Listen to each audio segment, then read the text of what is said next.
हाँ तो बच्चों, आज हम प्रारंभ करेंगे प्रश्नावली 2.3। प्रश्नावली 2.3 में एक प्रश्न ज़्यादातर बोर्ड की परीक्षा में पूछा जाता है। जो प्रश्न है, सिद्ध कीजिए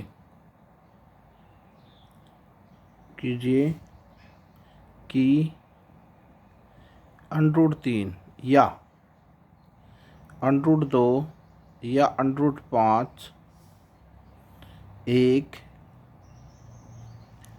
अपरिमेय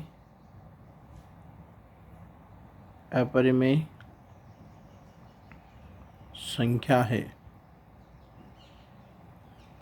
इन तीनों में से कोई भी एक पूछ सकता है या इसके अलावा कोई इसी प्रकार का कोई प्रश्न पूछ सकता है।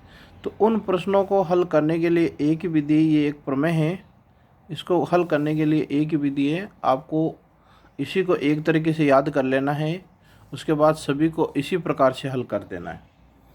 तो हम हल में लिखेंगे, माना इसको हल करेंगे तो लिखेंगे माना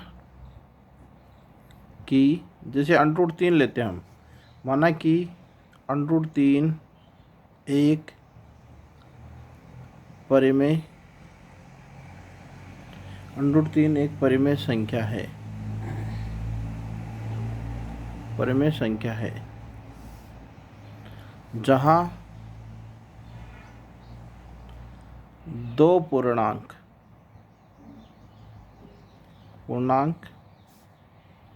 a तथा b है, परंतु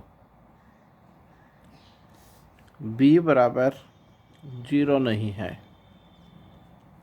ठीक है, अब इसको लिखेंगे √3 बराबर a/b। दोनों पक्षों का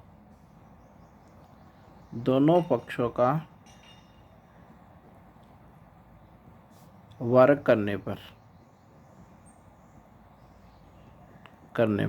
दोनों पक्षों का वर्ग करने पर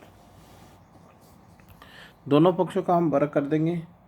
तो इसका जब हम वर्ग करेंगे, √3 का वर्ग करोगे बराबर a/b, इसका वर्ग करेंगे, इसका वर्ग तो हो जाएगा 3 बराबर a का स्क्वायर और b का स्क्वायर।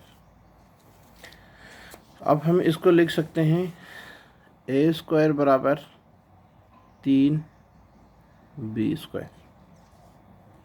अतः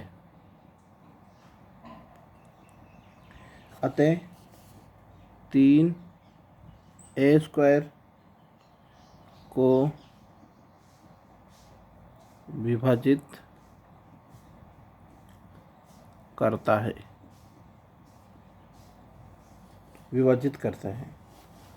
3a को भी विभाजित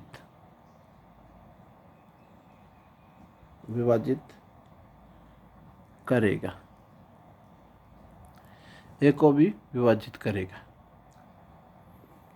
अब मान लेते हैं, अब मानेंगे, माना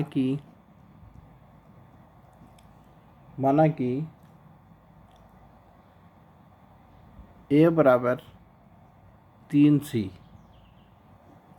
जहाँ c कोई पूर्णांक है। c हमारा कोई एक पूर्णांक है। ठीक है, अब आगे चलते हैं। c हमारा कोई एक पूर्णांक है,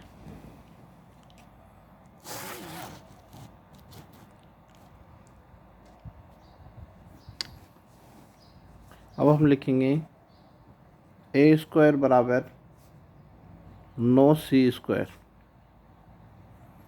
अब 3b² बराबर 9c²।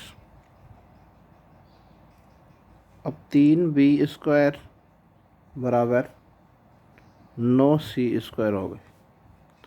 तो b² बराबर क्या होगा, 3c² हो जाएगा। चूँकि a² बराबर 3b² है, इसलिए अब 3 अतः 3 बी स्क्वायर को विभाजित करता है।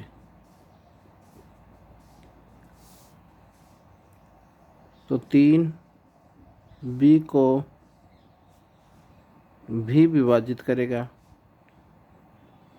विभाजित करेगा। अतः ए और बी में कम से कम एक उभयनिष्ठ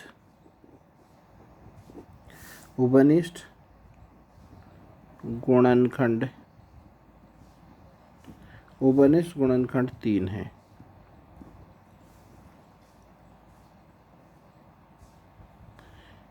परंतु यह इस तथ्य का विरोध करता है,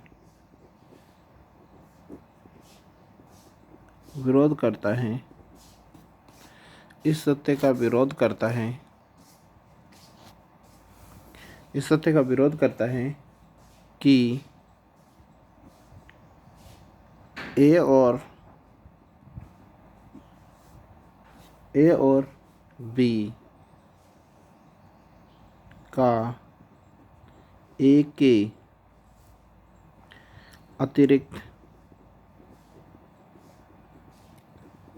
कोई उभयनिष्ठ